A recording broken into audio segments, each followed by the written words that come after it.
read of a story of a Catholic girl who was in love with a Baptist boy. Excited like many other lovers, she went to tell her mom in a very enthusiastic manner. The mother said, you know very well as Catholics, don't get married to Baptists, cancel the engagement. And the girl was so stressed, and she began to deteriorate into distress. The mother, fortunately, was a gifted saleswoman, and convinced the girl that I'm going to persuade your boyfriend to become a good Catholic, and then the two of you can go ahead with the engagement. And on the very first date, she literally closed the sale. He agreed to become a good Catholic. In just about 6 weeks, the girl goes back home, this time again weeping endlessly, and the mother asked her, what's the problem, Mama? I thought we persuaded your boyfriend to become a good Catholic. And the young girl said, that's the problem, Mama. You oversold the idea. He's now becoming a priest. This session, I'm going to sell the idea of why you must win with others. That's what I want to do right now. But before doing so, I want to give you a chance to talk to me for a moment. You have your own opinion about what it takes to win, from perhaps positive mental work attitude to persistence, to consistency, to hard work, to perseverance, to networks, to connections, to working with others, to luck, to favor, to destiny, whatever it takes. In your honest opinion, what is the single most important thing that takes people to the top? Discipline. Oh, discipline from Lillian? Yes. Man. Man. Wow. That's from a doctor. Dr. Mogane says man. Man. Man. My dear brothers and sisters, we have people who are very hardworking who don't reach the top. You have people who are diligent and determined, and we have people with great positive mental work attitudes who don't necessarily reach the top, simply because they couldn't manage relationships. Business is done by people, through people, for people. Every product, every service you make, you do it by people, through people, for people. Until you appreciate that concept, it doesn't matter how many degrees you acquire, how early you wake up to work, how late you sleep, you'll always go around the circles. You'll always go around the circles. And these relationships are many. About 4 are critical for you right now. 1 is your employees, 2 will be your customers, 3 will be your family relationships. If you don't know this will disturb your peace of mind. You could be single, you could be married, you could be living with your parents, doesn't matter, whoever you live with. Wherever you go home after work, you need peace of mind. You need peace of mind. Because that will affect your tomorrow. That will affect the following day. Your relationship with critical networks, like your financial institutions. This is what I want us to discuss right now. Because one of the questions we asked, where does capital come from? I bought a property 5 years ago, and the person who helped me is seated right here. And I want to appreciate him, Erastus. And he even told me very openly, your accounts are not very good, but you're my friend. You're my friend. Whatever it takes, I'll put my signature on it. He even told me how he had to defend it at the head office. We got it. I want you to look at that. You get a property after another, not because of how good your cash flows are, but because of your relationships. He's here. You can confirm with him after this, Erastus. He's right there. He can confirm that. In fact, can I tell you the word he used? I want to be vulnerable to you. I don't want to caracote anything. He told me these words. Can you hear this? In banking language, your accounts are struggling. They are not stable. They are not stable, but you're my friend. You're my friend. There's thing you must buy. So when he went to head office, he didn't go there to try whether I'll get the facility. He went there to get it. Paul, are you listening? Kenyaji may be moving more, not because of anything he knows, but because of relationships. Relationships. Are you listening to me? And that's my focus right now. And that's why in your program we wrote winning with others. And the reason I'm saying this is because a lot of Kenyans go out there believing they're going to work hard, invest more hours, blah, blah, blah, blah. Please forget it. Relationships. And I'll prove to you in this talk. It's all about relationships. People will help a dad ahead, if you like. People will help somebody who can't work hard. You'll find people protecting you, going out of their way because you talk to them nicely. Because you didn't ignore a secretary or a driver or a watchman, you're able to see a PS. You know, 2 months ago, I went to see Fred Matiang'i. He didn't know me. He doesn't know me. We don't know each other. But because of a relationship with a very junior person in the ministry, not his ministry, the Ministry of Lands, when he was acting for Gilu, I was able to see the CS. We're able to discuss what took me there. People will block your doors simply because of how you relate with them. I tell you this as potential entrepreneurs and entrepreneurs. You'll have to manage the smallest of the relationship and the biggest of them. The people above you, below you, are the same level with you, all of them, both at home and in the marketplace. Isn't it strange that you'll find people being very careful in the workplace? They are annoyed by a boss, very, very annoyed, but they don't slap him, and they go to slap their wife. What makes them control themselves in the office and not at home? This is a choice. It's not about anger. It's a choice. He just made a choice there he can't fight. You can choose to manage relationships. Are you with me? I want to take you through 10 things to enhance your interrelational skills for the purposes of the growth of your career, your business, and life in general. Number one, seek to understand, not to be understood. Seek to understand, not to be understood. I read of a story of a boy, excuse my language for calling him a boy because he was 24 years old. He was in a train with his two parents. And I deliberately choose that term because he behaved like a 6-year-old. As the train was speeding, he would shout, "Dad, look at those trees. They're moving faster than the train. Dad, look at the clouds. They're moving behind us." And he would get excited at what ordinarily is a very small thing. And a certain passenger in the train was so disturbed that he decided to confront the couple with their 24-year-old son. And said, "You know what? I know a certain psychiatrist who can sort out your son. I have the contacts, please. He's behaving like a child when he's way in his 20s. The father told him, "You're wrong. My son was born blind. He saw for the first time today, and is unable to hide the thrill." Everybody has a story. I've done a lot of corporate talks. Strange enough, many companies I go to speak to, I hear someone complaining they don't understand me. If you've ever said that term, please take it from me, you need to grow up. Why should people understand you? And that's the challenge I want to say to all of us. Seek to understand others, not to be understood. You will live with a lot of bitterness and stress in this life if you want people around you to understand you. You'll be surprised how fast they understand you when you begin to understand them. Because those who understand never judge. Those who don't understand are always judging. Trying to read from the other person's story. So even when you're very annoyed, ask yourself this question: what could they be going through? What could be their delaying issue? I want to understand them. I don't want to be understood. I want to understand what they're going through. That is the mark of maturity. That is the spirit of an entrepreneur. Every single moment you get your head into business, a supplier will annoy you. A customer will upset you. An employee will annoy you. You go at home, you think people should understand you because you're laboring so hard, and they behave like they do not even appreciate your effort. You're celebrated in the marketplace, you're demeaned where you're supposed to rest. This is the harsh reality of the real life. I still insist, seek to understand, not to be understood. You will be a free person because what you're doing unconsciously, you're managing your expectations. You're not responsible for what others expect, but manage yours. Don't expect much from people. Give a lot, expect little. Expect little. Because the moment you raise your expectation from people, you will live a very frustrated life. Number 2, protect people's egos. I'll never forget January the 24th, the year 2004. I was privileged to speak in a boys' school on the theme Dream Killers. And I was speaking to candidates at the stream school. At the end of my presentation, a young man came over to me and said, "Thank you so much for encouraging words of wisdom, but I've already forfeited my dream career." "Why is that?" I asked. And I'll not labor you into minute details that we shared. But he said, when we were in Form 1, one of our teachers asked us what we like to do in life, and I said, "I'd like to be a journalist, specifically reading news in primary." No sooner had the class ended than one of the boys came over to me and said, "Excuse me, you just can't read news. What's wrong with you?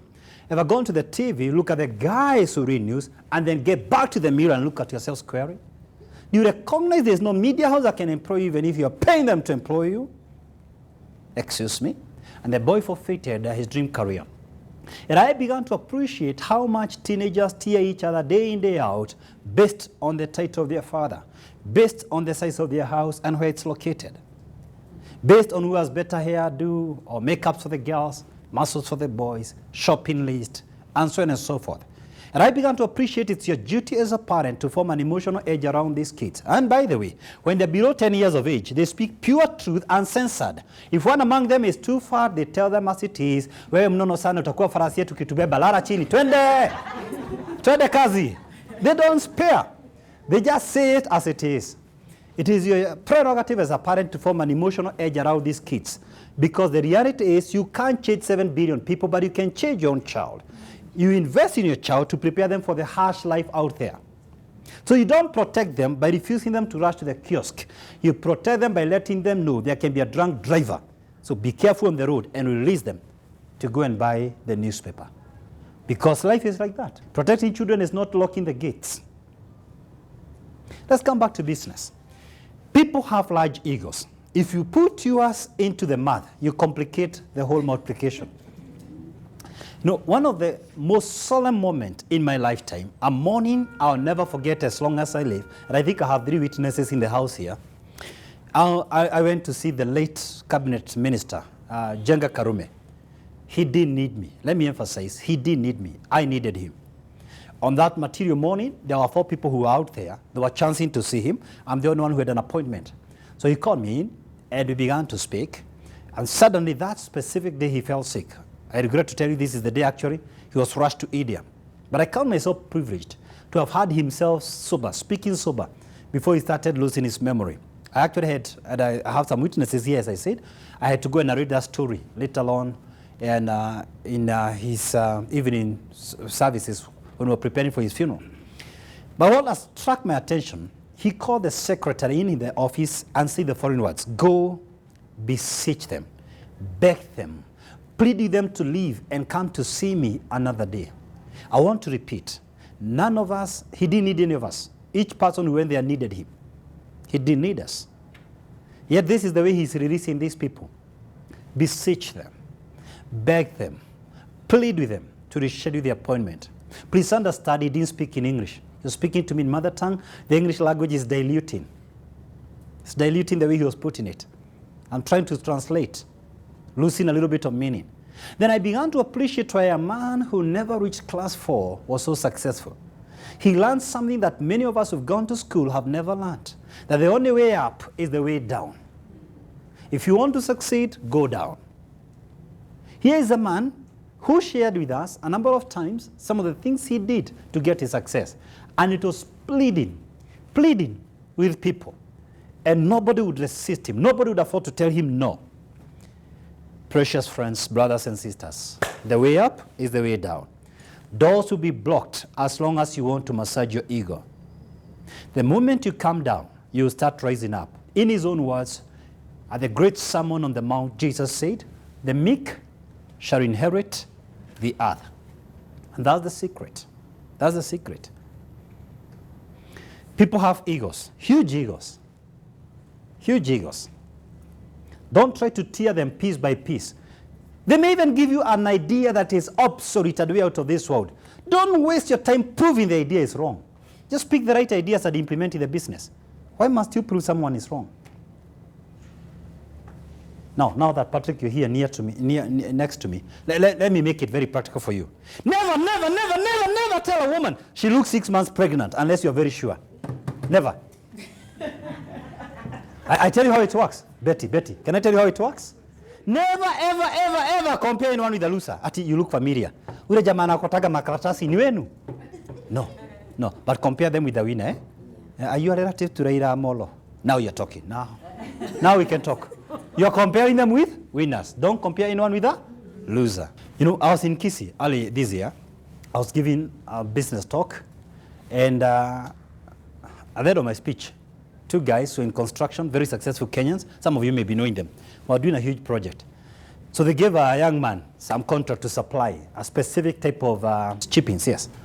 He didn't get it right, so he was told to return. He came the second time, he didn't get it right. When he came the third time, he lost it completely. He screamed, he shouted, he called them names, and they just told him straight away, young man, we are trying to help you. These are guys who qualify to be his father. We're above 60. You know what? You've lost it. You've lost it. You've lost it. In fact, when he came the that time, we were willing to pay you the damages of the first 2 times. There was nothing personal with us. There's a certain chipping we wanted to bring. You never got it right, and you're not going to cheat you. But he came here, lost his cool, lost his control. So he burned fingers, because there's nothing he'll do to them anyway. He's already brought 2 times. They were willing to compensate. But when he came and he was told you have not gotten it right the that time, he lost it. What am I saying? Ladies and gentlemen, learn to apologize. It's easier to resolve issues than to dissolve a relationship. Look, even in your own marriage. Anyone here who is married? A lady? Not a man? Yeah, let me pick you, Patricia. You married. Hey, look, it's easier to resolve issues than to dissolve a relationship. What I'm saying is that guy has issues whether you admit to us or not. But it's easier to resolve those issues than to look for another guy. Does that make sense to you people? Does it? Resolving issues is easier than dissolving a relationship. That's true for your employees. You don't believe me? Jenga Karume had one driver for 38 years. Is that so, Erastus? 38 years. How many house girls do you have per year? Are you listening to what I'm saying? You study successful people. Bill Gates has had the same 3 partners since the company began. You study successful people. Look at Jesus himself. He had a very unlikely team, a very messy team. After doing so much work for 3 years, they left him. After 3 years, they left him. Atumjui. In fact, the most ardent follower vowed, I have no idea who he is. Can you imagine after your ministry is over? The fellows say they have no idea. They have never seen you. They have never seen you. But you know what? He chose to work with that team. Why? It's easier to resolve issues. Can you imagine if he started with another team? He still had to do the other 3 years he did. Am I communicating? Resolve issues. Don't keep changing employees.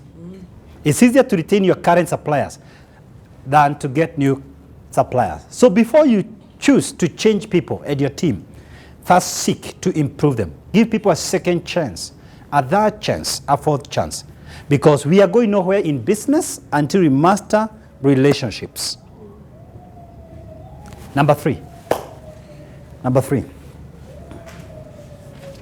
Treat others the way you'd want them to treat you. Treat others the way you'd want them to treat you.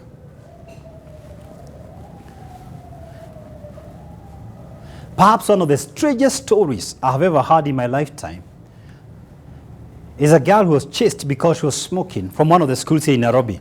This is not a story from the Netherlands. It's a story from here. And 2 weeks later, she came back with her mother. They went into the principal's office, sat directly opposite the principal. The mother went into her bag, bumped some 2 cigarettes, gave the daughter one. She picked one, laid the cigarettes, puffed the smoke to the principal, and asked the principal, what are you talking about? The daughter and the principal are both smoking. Suppose you are the principal that morning. In another school, and I think somebody was in that school here, a principal chased a girl because she was given a skirt in school, and she decided to trim it to size, at least to a civilized level. And the principal sent her home for 2 weeks to regain her sanity, comes back to school with who? Her mother. And the principal looks at them, mother's cut, daughter's cut, mother's cut, daughter's cut. And the principal tells the mother, your daughter has deteriorated in academics. I mean, where do you begin? Charity begins? At home. Charity begins at home. We'll be setting the example for our children. I want to tell you some fundamental principles here. You don't attract who you want, you attract who you are. You may want to attract a governor, you may want to attract a cabinet secretary, you may want to attract corporate leaders. In reality, however, you don't attract who you want, you attract who you are. Like begets like. You can only consistently model what you consistently practice. Let me put it in a simple way. You can only effectively teach what you consistently model. You can only effectively teach what you consistently model. You see, it's very easy for anyone here to stand up and tell us how to behave, how to conduct business. But you only have the moral authority when you go out there and do it. Then you know what it takes to do it. It's very easy to tell your children, I need an A. Hey, I need an A. Please, please, maths, I need an A. Until they tell you, hey, wekelea KCSE yako hapa. Then we can talk. Let's begin the talk from there. In the words of the most popular general in U.S. military history, Douglas MacArthur, a good general does not push his soldiers from behind. He leads them from in front. St. Francis of Assisi was once asked by parishioners, preacher, how should we preach? He replied, preach all the time. If necessary, use words. You see, in that great city of Antioch, they never called themselves Christians, never. People observed their mannerism, the way they were talking, the way they were walking, the way they were relating. They say they behave like Christ. They talk like Christ. They look like Christ. They are Christ-like. They are Christians. That's where the term comes from. Of course, if you have ever heard me before, I have always argued people never resist Christ. But they resist the Christ of Kinyanjui Edu, a Christ who is jealous, a Christ who is malicious, a Christ who is bitter. But they never ever get the true picture of who he was or who he is. Let me say this. Treat your employees the way you want them to treat your finest customers. One more time. Treat your employees the way you want them to treat your finest customers.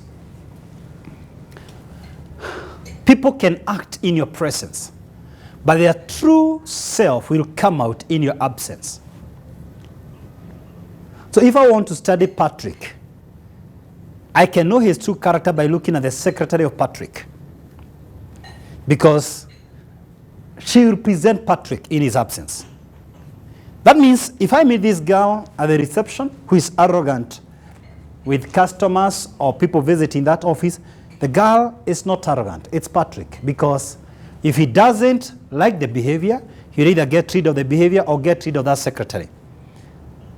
Your secretary betrays your character. You attract who you are, like begets like. It is easy to desire a certain result, but you're not practicing it. That means never give orders that you don't expect people to follow. If I want and I believe that people should be able to carry this tool and take it there, I should be in position to carry it. After this workshop, if you're hearing my voice, don't tell them what you learned. Show them what you learned. Tell them, hey, follow me. This is the way. This is the way. Follow me. This is the direction. This is the direction. I don't want to be a signpost or a travel agent pointing to people to places I've never been. I'm saying, hey, let's take the journey together. I've been there. Let's walk together. This is the way it works. Because you duplicate yourself. For those of you who are parents, if there is anything you're doing that you don't want your children to duplicate, you're wrong. You shouldn't be telling your children what to do. You should be leading them in what to do. Leaders tell. Good leaders explain. Superior leaders demonstrate. But great leaders inspire. Training is like a train. You know, in Kenya we have trains. And a train is nothing more but the engine of the locomotive. Everything else hooked up to the train. In the British language, they call them wagons. In America, they call them cars. They could be 3, 20, or 100.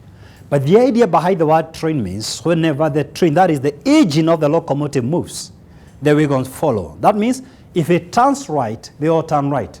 If it turns left, they all turn left. They don't choose a given direction. They are trained in a given direction.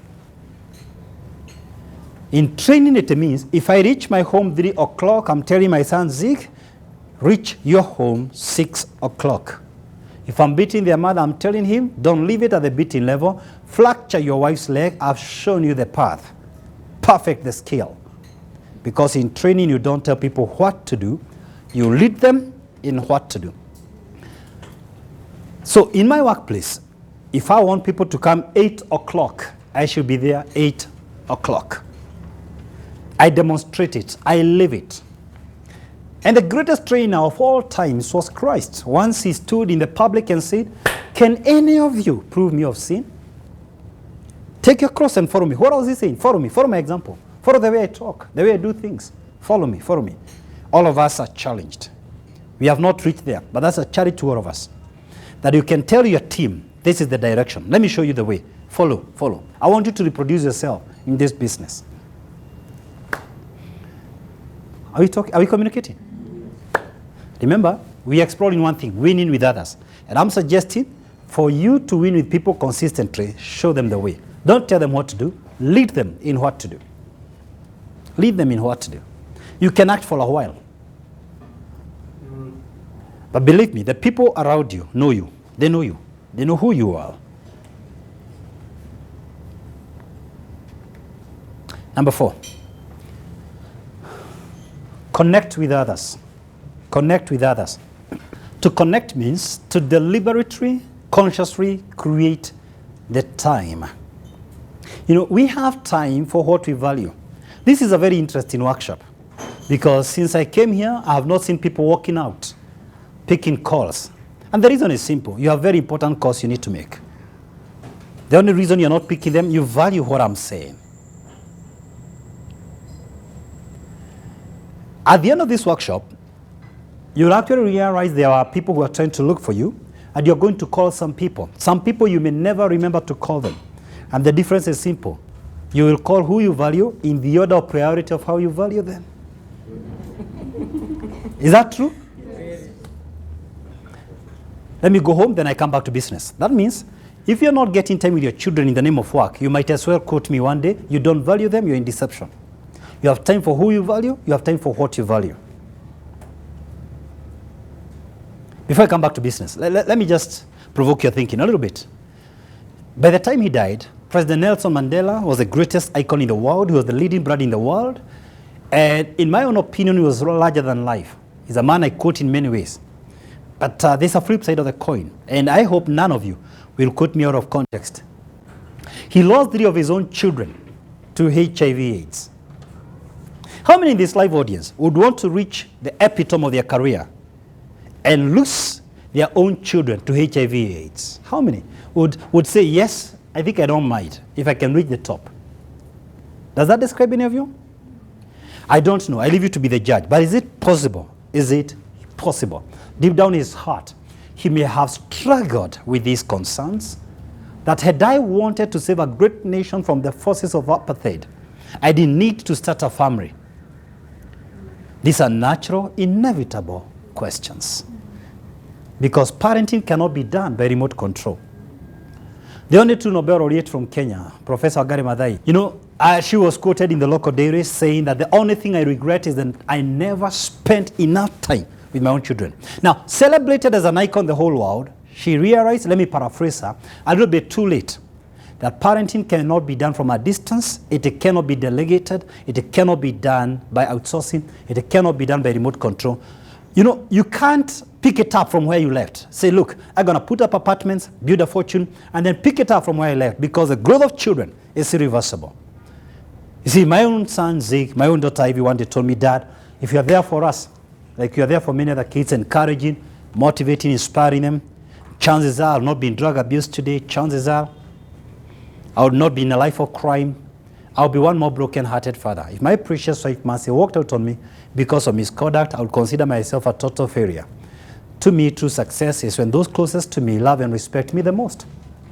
You cannot manage relationships from a remote control. And I'll make it very, very simple for you. We have 2 people here. Let me pick 2 people here. I'll pick Patricia and Betty. I want you to talk to me right now. You have a branch manager here called Jane. Jane is a bank manager. Are you listening to me? Now we have Betty, who wants to deal with Jane professionally, quote unquote. Then we have Patricia, who came to Jane when Jane's child was going overseas for further studies. She didn't agree with that. Patricia thinks Jane should be able to take her child where she can afford, but she went anyway. One day Jane lost a loved one. Patricia went there to mourn with her. Then the 2 of them come for a bank loan, Betty and Patricia. Let me tell you how it goes. When Betty comes to the bank, she wants to deal with her professionally. Jane pulls the policy and tells Betty, according to the policy, you don't qualify. Then Patricia comes, and her accounts are not working very well. Believe me, friends, Jane will look for a way of helping Patricia. She knows. She'll even advise her, no, don't borrow 10 million. I'll struggle a lot to defend it. Borrow 5, I'll show you how we do top up. You still get the same thing you want. I'll show you how we go around it. But you still get what you want. Why? She connected with her. Am I communicating? Yes. Meanwhile, Betty is saying she's dealing with Jane professionally.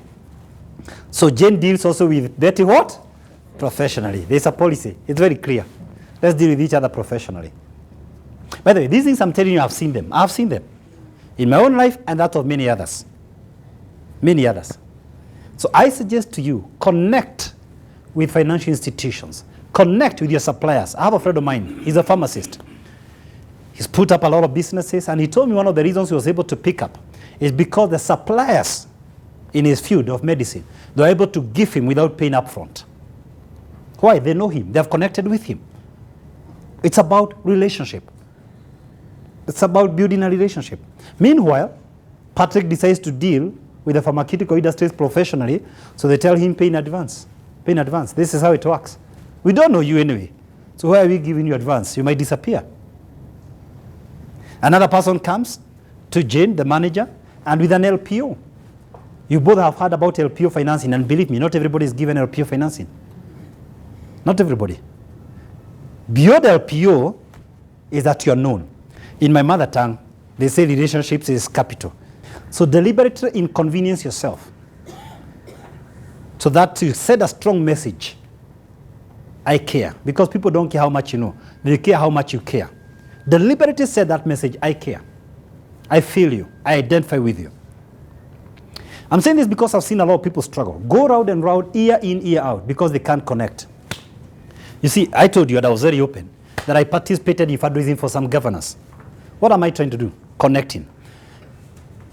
The highest number of business moguls in the US funded the Obama campaign and the McCain campaign. Don't say you're an entrepreneur, but you're not interested with what the church is doing. I'm a businessman, I'm not interested with politics. I'm a businessman, I'm not interested. No, you can't afford that. Because business is by people, through people, for people. Are you with me? You must be interested. If your mentality was that you're going to succeed, you alone, and you're going to work hard and think through it, pray over it, anoint over it, you're lost. It's about people. Number five. Learn how to communicate. Learn how to communicate. I'm tempted to give you a story. A woman was divorcing her husband, and she came to an attorney. After a lot of rambling, he was getting a little bit upset. This was a man. Most men like points in point form. And he asked, okay, let's get specific. Like how? Do you have any grouts with your husband? Oh yeah, we have about 10 acres north of town. No, I'm not asking those kind of grouts. I'm asking, do you have any garage with your husband? Oh, you're asking whether we have a garage. No, just a tiny carport. But it's enough for a small car. No, I'm not asking about a garage. I'm asking, does this man beat you up? Beat me up? Oh, never. I'm up before him just about 10 in the morning. Excuse me, woman, in plain language. What's wrong with your husband? She replied. The guy simply can't communicate. Who do you think was the problem? Okay, let's try a good one. Can we try a good communicator? This is not original with me. I read of a story of a woman who was an elderly woman in a retirement home. And on the very first dinner, she sat directly opposite a very handsome guy, at least in her own opinion. She stared at him until he literally got uncomfortable and decided to confront her. I have the feeling you're staring at me. I am, she exclaimed. Oh my goodness, calm down. Why are you doing that? I'm amazed. Amazed at what? Gorgeous me. You look exactly like my third husband. The color of your eyes, your mannerism, your stature, everything fits the description of my third husband. Okay. How many times have you been married? Twice. Single girls? That's a good one there. Twice. That's a good communicator. I read a sign somewhere near where I live. It was written on somebody's gate, warning, guard dogs on duty, survivors will be prosecuted. Now that's a good communicator. I grew up in church. Whenever we used to leave church, I used to hear my parents say, tumebarikiwa. Okay, tell me what the pastor said. Wewe wacha hiyo maneno. Si tumebarikiwa. Hiyo maneno acha nayo, eh? As we are blessed. No, we were blessed. Oh, okay, fine. Tell me one thing the pastor said. We were? We were blessed. Okay, the theme. Okay, what was the theme? We were blessed. Kenyan mothers are gifted communicators. The guy comes home slightly after midnight, smelling anything but water. She asks him, where are you, darling? Before he speaks. I know where you are. I even know what you... Why are you asking? If you know where he was, why are you asking? The average man gets confused. If you want to hear his story, keep quiet, listen to him. Communication. Let me suggest 3 things about communication. 3 things. Rule number 1 about communication. Say it as though you are saying it for the first time. In Africa, especially Central Kenya, Meru and Kisii. Forgive me if you're there in that group. We have a problem saying it like you are saying it for the first time. Na si anaona. Fees nimelipa, nyumba nimejenga, ni nini ingine anaitisha? Watoto nimelipia fees. Who can't see? Why do I have to tell you, Helen, that I love you? You can see it. It's written all over. Hey, Kikuyu guys, Meru, Kisii. This is what I'm saying. Say it as though you're saying it for the first time. Why? It is cheaper than hiring an investigator. It's cheaper. It's much cheaper. Rather than hiring a guy to find out, you seal her heart by saying it over and over again. Because the way to a woman is through the ears, the way to a man is through the eyes. When we come back for that thing on marriage, you'll talk about the eyes and the ears. We'll talk more about that. But for now, gentlemen, say it as though you're saying it for the first time. Look, this is what we do as entrepreneurs in Kenya. You put a billboard. Ng'ombe chapati, ng'ombe chapati, ng'ombe chapati. People come, they flock. Ng'ombe chapati, ng'ombe chapati. 3 months later, the restaurant is full. Unang'oa billboard. Nani hajui sasa? Kila mtu anajua hapa ni ng'ombe chapati. So you limit your growth.